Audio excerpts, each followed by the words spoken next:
বহু পুরনো নেতাদের নাকি টাকা দিয়ে পদ পেতে হচ্ছে। অন্যদিকে প্যাকওয়ালা যারা রয়েছেন এবং এই প্যাকের কারণেই, উনি আই প্যাক মেনশন করেননি, কিন্তু প্যাকের কারণেই নাকি মমতা বন্দ্যোপাধ্যায়ের ক্লিন ইমেজে কালি লাগছে। আপনি বিষয়টিকে কিভাবে দেখছেন?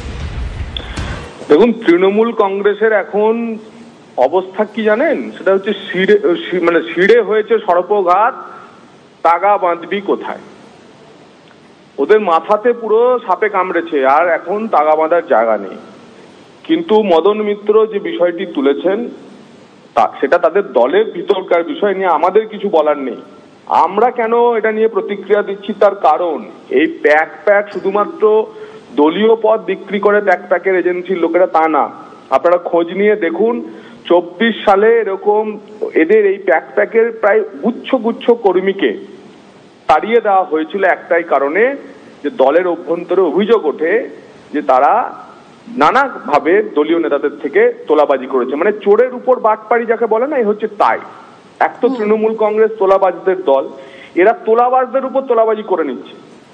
সবচেয়ে বড় চিন্তার বিষয়, এই প্যাকের একজন বিশিষ্ট ব্যক্তি আছেন, যিনি আবার নাকি মুখ্য উপদেষ্টা নাকি কার একজনের মুখ্য উপদেষ্টা, তিনি গভর্নমেন্ট কন্ট্রাক্টসেও ঢুকে পড়ছেন।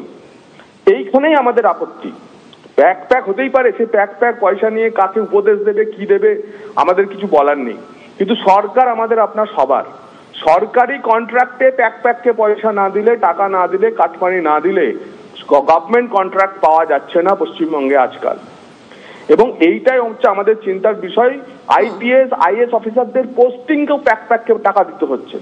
প্যাকের দু একজন শীর্ষকর্তাকে টাকা না দিলে DM, SP, DIG, police commissioner, department, লোভনীয় ডিপার্টমেন্টের সেক্রেটারি হওয়া যাচ্ছে না। এবং এই অভিযোগ আমরা আমলাদের থেকে পাচ্ছি, এই অভিযোগ আমরা বিভিন্ন গভর্নমেন্ট এজেন্সি যারা সরকারের হয়ে কাজ করে তাদের থেকে আমরা পেয়েছি। অনেক ধন্যবাদ জগন্নাথ বাবু, অনেক ধন্যবাদ আপনার গুরুত্বপূর্ণ মতামতের জন্য। বিজেপি নেতা জগন্নাথ চট্টোপাধ্যায় তার প্রতিক্রিয়ার মাধ্যমে কিন্তু আরো বেশ কিছু প্রশ্ন তুলে দিলেন, অভিযোগ হিসেবে যেগুলো সবার মধ্যেই ঘোরাফেরা করছে। চয়নিকা, আরো একবার সৌরভের সাথে কথা বলি। সৌরভ, দেখো, কিছুদিন আগে মমতা বন্দ্যোপাধ্যায় তিনিও বলেছিলেন প্যাক বুঝি না। আজ মদন মিত্র এই কথাটা বলছেন। খুব বেশি দেরি নেই 26-এর বিধানসভা নির্বাচনের আগে। এই যে বিধানসভা নির্বাচনে, তার মানে কি কোথাও আই প্যাকের বিদায় নিশ্চিত হতে চলেছে? মানে এগুলো কি তারই ইঙ্গিত, সৌরভ? একেবারে তুমি ঠিকই বলেছো যে কালীঘাটে মমতা বন্দ্যোপাধ্যায়ের যে বর্ধিত কোর কমিটির বৈঠক, যেখানে তিনি প্রথম বলেছিলেন প্যাক বুঝি না, তারপরেই কিন্তু গুঞ্জন উঠেছিল যে আনুষ্ঠানিকভাবে 26 সাল পর্যন্ত আইপ্যাকের সঙ্গে চুক্তি থাকলেও সেটা কি তারা কি সেভাবে মাঠে নামবেন, যেভাবে তাদেরকে 23 সালে পঞ্চায়েতে দেখা গেছে, 21 সালে বিধানসভা নির্বাচনে দেখা গেছে। কিন্তু যেভাবে মদন মিত্র আজকে একেবারে খোল্লা আক্রমণ করলেন, এটা মনে রাখা দরকার যে এটা মদন মিত্রের ব্যক্তিগত কোনো এজেন্ডা না। তিনি কোথাও একটা তৃণমূল কংগ্রেসের প্রবীণ গোষ্ঠীর হয়েই বোধহয় এই কথাটা বলছেন। অত্যন্ত তাৎপর্যপূর্ণ। তাকে যখন আমরা প্রশ্ন করেছিলাম যে এজেন্সিকে তো নিয়ে এসেছিলেন দলের সেকেন্ড ইন কমান্ড অভিষেক বন্দ্যোপাধ্যায়কে কি তাহলে নিশানা করছেন মদন মিত্র? সেক্ষেত্রে তিনি বলেছিলেন অত্যন্ত তাৎপর্যপূর্ণভাবে যে মমতা অনেক বড়, অভিষেক অনেক ছোট। কিছুদিন আগে অবধিও মমতা অভিষেক একসঙ্গে উচ্চারিত হতো বিভিন্ন নেতাদের মুখে। নেত্রী মমতা, সেনাপতি অভিষেক একসাথে পরিবর্তিত অবস্থায় রয়েছে। তুমি আমাদের সঙ্গে থাকো। সুজন চক্রবর্তী CPM নেতা আমাদের সঙ্গে রয়েছেন। সুজন বাবু, আপনাকে স্বাগত জানাই। প্যাক নিয়ে মদন মিত্র যা বলছেন সে প্রসঙ্গে আমি পরে আসবো, কিন্তু এটা অত্যন্ত গুরুতর অভিযোগ যে তৃণমূলের বহু পুরনো নেতাকে নাকি টাকা দিয়ে পদ পেতে হচ্ছে। এটাকে আপনি কিভাবে ব্যাখ্যা করবেন? ব্যাখ্যা তো মদন মিত্র করেছেন। আমরা তো কথাটা এর আগে একবার না একাধিকবার বলেছি, তখন হয়তো সবাই বুঝতে চাননি। কিন্তু পরে যখন দেখেছেন যে তৃণমূলের MLA বলছে পদ বিক্রি করছে, ব্লকের সভাপতি আমাকে কিছু বলছে না, টাকা দিয়ে পদ দিচ্ছে, অথবা যখন কাউন্টার অন্য এক জায়গাতে অভিযোগ আসছে পঞ্চায়েত এলাকার নেতারা, তারা বলছে MLA টাকা দিয়ে পোস্ট দিচ্ছে, দলের নেতা বানাচ্ছে টাকা দিয়ে। মদন মিত্র অত্যন্ত ইন্টারেস্টিং একটা কথা বলেছেন। তিনি বলছেন যে মমতা বন্দ্যোপাধ্যায় কোনোদিন কোনো রকম দুর্নীতিতে যুক্ত ছিলেন না, তার গায়ে কালি লেগেছে প্যাকের জন্য। প্যাক কথাটা বারবার করে বলেছেন, নিশানা করছেন। কেন বলুন তো? কেন মদন মিত্র বলছেন এটাও তো, উনি কেন বলেননি সেটা অন্য কথা, কেন বলছেন যেহেতু বলেননি তাই এখন বলছেন, কিন্তু এটা তো সর্বজন স্বীকৃত, সবাই জানে তৃণমূলের কোনো এরকম কাউন্সিলর পাবেন না যে টাকা দিয়ে পোস্ট কেনেনি, এমন কোন নেতা পাবেন না যে টাকা দিয়ে পোস্ট কেনেনি। দলের নেতারা এর আগে বহুবার বলেছে, আমরা তো বলেছি বটেই, হয়তো আপনারাও টের পেয়েছেন।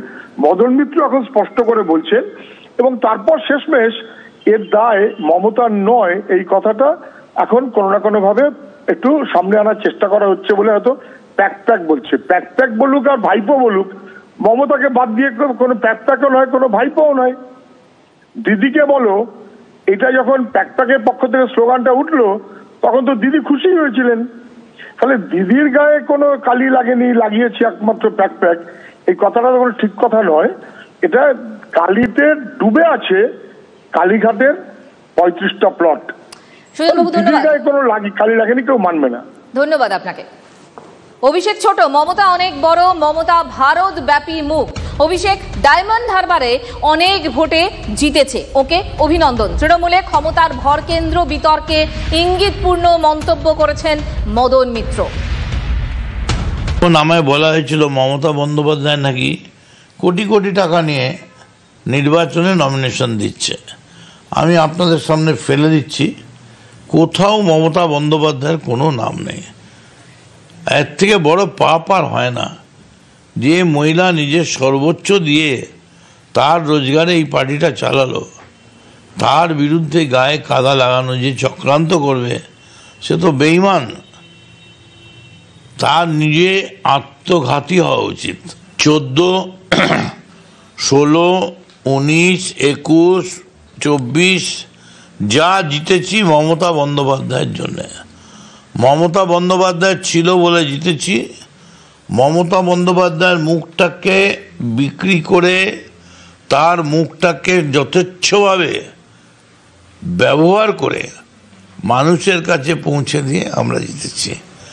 আমরা মমতা বন্দ্যোপাধ্যায় ছাড়া কিছু বিশ্বাস। অভিষেক বন্দ্যোপাধ্যায়ের সেনাপতিত্বের কোনো দাম নেই বলছেন? তাহলে আমার মদন মিত্রের কোনো দাম নেই বলছেন? কি বলছেন? আমরা তো বহু কনস্টিটিউয়েন্সি দেখেছি, তাহলে আমাদেরও কোনো দাম নেই? ববি, অরূপ, কারোর কোনো দাম নেই? মমতা বন্দ্যোপাধ্যায় ঠিক করবেন তার পরবর্তীকে। গোটা পার্টিটাকে তছনছ করে পশ্চিমবঙ্গের পলিটিক্সকে কলুষিত করে তৃণমূলের গায়ে একেবারে ময়লা শ্যাওলা ফেলে দিয়ে তৃণমূলকে মানুষ থেকে বিচ্ছিন্ন করে দিয়ে পুরো লোকগুলোকে প্রো এজেন্সি করে, এজেন্সির সঙ্গে যোগাযোগ রাখো, মানুষের সঙ্গে রাখতে হবে না, তোমায় কিছু করতে হবে না, যা করার আমরা করিয়ে দেবো। সকালবেলা ওই লোকের সঙ্গে দেখা করবে, ওর সঙ্গে এক কাপ চা খাবে, থার্ড লোকটার সঙ্গে একটা বিড়ি খাবে, তারপরে লোকটার বাড়িতে গিয়ে একটা জিলিপি খাবে, তার বাড়িতে জিলিপি নেই। মমতা বন্দ্যোপাধ্যায় থাকলেই আমরা জিতব, আর উনি থাকবেন, উনি আবার মুখ্যমন্ত্রী হবেন। আর এজেন্সি ছাড়া করলে কি হবে? কোর্ট মার্শাল হবে।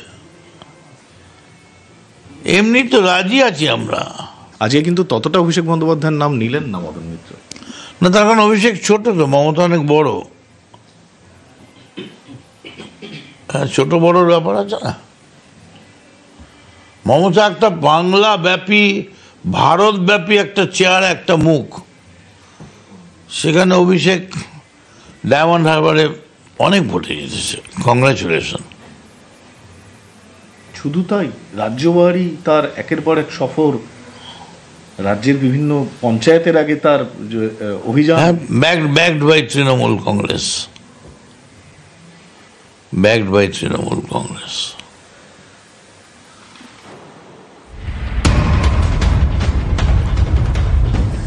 অভিষেক ছোট, মমতা অনেক বড়, মমতা বন্দ্যোপাধ্যায় ভারত ব্যাপী মুখ। অভিষেক ডায়মন্ড হারবারে অনেক ভোটে জিতেছে, ওকে অভিনন্দন। তৃণমূলে ক্ষমতার ভর কেন্দ্র বিতর্কে ইঙ্গিতপূর্ণ মন্তব্য করছেন মদন মিত্র। কিছুক্ষণ আগে আপনাদের যে বক্তব্য শোনাচ্ছিলাম সেখানে খুব স্পষ্টভাবে একটা বিষয় তিনি উল্লেখ করেছিলেন যে মমতা বন্দ্যোপাধ্যায় কোনো দুর্নীতির সঙ্গে কোনোদিন যুক্ত হননি, তার নাম কখনো জড়ায়নি, তার যে ক্লিন ইমেজ এই প্যাকওয়ালাদের জন্য হয়েছে। আর এবার আরও একটি মন্তব্য, যে মন্তব্য ঘিরে জল্পনা দানা বাঁধছে, যেখানে তিনি বলছেন অভিষেক ছোট, মমতা অনেক বড়, মমতা বন্দ্যোপাধ্যায় ভারতব্যাপী মুখ।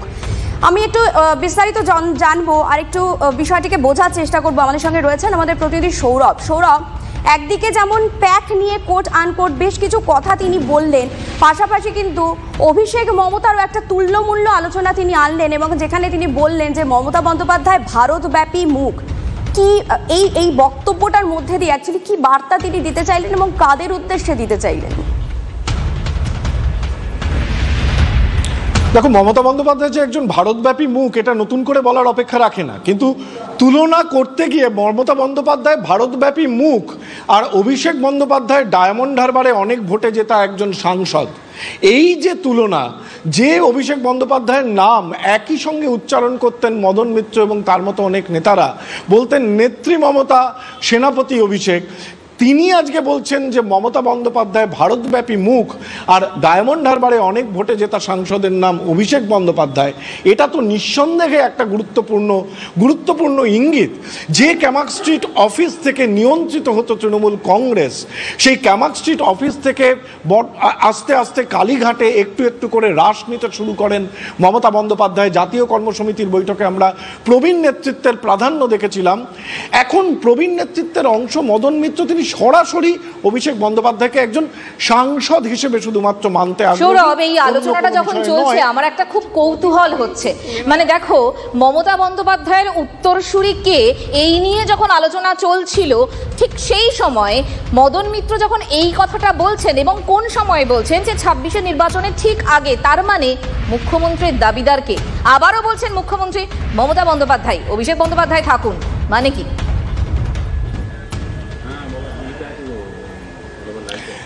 দেখো, এরা মমতা দুঃখিত মদন মিত্র বলো বা অন্যান্য নেতারা, তারা বারংবার বিভিন্ন সময়ে বলেছেন যে মমতার পরবর্তীকালে মুখ্যমন্ত্রী হিসেবে তারা অভিষেক বন্দ্যোপাধ্যায়কে দেখতে চান। কুণাল ঘোষ বলেছেন, মদন মিত্র বলেছেন। যদিও আজকে তাকে যখন এই প্রশ্নটি করা হয় তিনি বলেন যে কোথাও ভিডিও ক্লিপিংস দেখাতে পারবেন যে আমি এই কথা বলেছি। অভিষেক বন্দ্যোপাধ্যায়কে ডায়মন্ড হারবারের সাংসদ বলছেন মমতা। সৌরভ, একটু থামাচ্ছি তোমাকে। এই মুহূর্তে কংগ্রেস নেতা সৌম্য আইচ রায় আমাদের সঙ্গে রয়েছেন। সৌম্যদা, মঞ্জিরা কথা বলছিলাম। সৌম্যদা, আজকে মদন মিত্র দুটো জিনিস বলেছেন, মূলত অনেকগুলো জিনিস বলেছেন, তার মধ্যে একটা তিনি আইপ্যাক বলছেন না, কিন্তু তিনি বলছেন যে মমতা বন্দ্যোপাধ্যায়ের গায়ে বা দলের গায়ে যে কালি লেগেছে সেটা এই প্যাকওয়ালাদের জন্য, কোট আনকোট। এক। দুই, বলছেন যে অভিষেক বন্দ্যোপাধ্যায় অনেক ছোট, মমতা অনেক বড়। আসলে মদন মিত্র কি বলতে চাইলেন বলুন তো? মানে এটা তো পরিষ্কার বলতে চাইছেন যে বিরোধীরা এতদিন ধরে আমরা যে কথাগুলো বলে আসছিলাম উনি সেটাকে কার্যত স্বীকৃতি দিলেন, মান্যতা দিলেন। এই আইপ্যাককে নিয়ে এসছে কে বাংলায়? মাননীয় অভিষেক বন্দ্যোপাধ্যায়। তো আইপ্যাককে চোর বলা তার মানে ঘুরিয়ে ফিরিয়ে সাংসদের দিকে আঙুল তোলা, এটা পরিষ্কার। তবে উনি যে কথাগুলো বলছেন, যে কথাগুলো কোনো ভুল নেই। আমরা যে এতদিন ধরে যে কথাগুলো বলছিলেন, মদনদা বিখ্যাত হচ্ছে তার অকপট কথা বলার জন্য। এতদিন সহ্য করেছেন, তারপরে বলছেন। আসলে উনি ঘুরিয়ে ফিরিয়ে কিছু না, এটা কালীঘাট আর ক্যামাক স্ট্রিটের লড়াই। এই লড়াইটা পিসিমণি এবং ভাইপোর লড়াই। এই ময়ূর সিংহাসনে কে কত তাড়াতাড়ি বসবে তার জন্য আড়াআড়ি ভাগে বিভক্ত তৃণমূল কংগ্রেস। গোষ্ঠীদ্বন্দ্বের ভূত বোতল থেকে বেরিয়ে গেছে। সারা বাংলা জুড়ে নিচুর তলায় মারামারি খুনোখুনি চলছে। এখন আরো কার্যত অনেক কিছু দেখার অপেক্ষায়। কালীঘাট না ক্যামাক স্ট্রিট, ভাগের লড়াইয়ে জিতবে কে? এটাই হচ্ছে, কেউ কালীঘাটের দিকে, কেউ ক্যামাক স্ট্রিটের দিকে। আপনাকে অনেক ধন্যবাদ, আপনাকে অনেক ধন্যবাদ। কালীঘাট না ক্যামাক স্ট্রিট, বিরোধীরা বলছেন তাই। জয়নিকা, মজিরা, একটা বিরতি নিতেই হচ্ছে। বিরতির পর ফিরছি আরো খবর নিয়ে, সঙ্গে থাকুন।